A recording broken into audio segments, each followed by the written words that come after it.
உங்களை ஆண்டவர் வாலாக்காம கண்டிப்பா தலையாக்குவாரு. நம்ம சபை பிள்ளைகள் அத்தனை பேரை உயர்த்தி காட்ட போகிறார். மற்ற சபையில இருக்கிறவங்களையும் உயர்த்துவார். ஆனா விசேஷமா நம்ம சபை பிள்ளைகளை தேவன் அபரீத விதமாய் உயர்த்தி காட்டுவார்.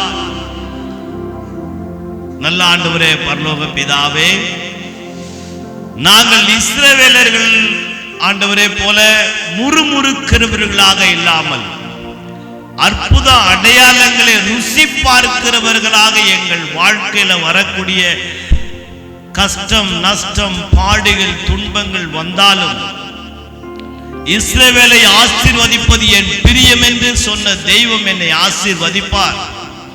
அவர் பலத்த கரத்தில் நான் அடங்கி இருப்பேன் என்று சொல்லி ஒரு தீர்மானம் எடுக்கிற ஒவ்வொரு பிள்ளைகளுடைய வாழ்க்கையும் நீர் வனாந்தரத்தில் ஒரு வழியை உண்டாக்கி ஆசீர்வதிப்பீராக. அவாந்திர வெளியில ஆறுகளை உண்டாக்கி ஆசீர்வதிப்பீராக. அவர்கள் தேவைகள் சிறிதாகினும் பெரிதாகினும் நீங்க சந்திப்பீராக. சாமி, உடைய கரத்துல ஒவ்வொருவரையும் ஒப்பு கொடுக்கிறோம். இன்றைக்கு தேவாலயத்துக்கு வந்தது நல்லதுன்னு சொல்லட்டும்.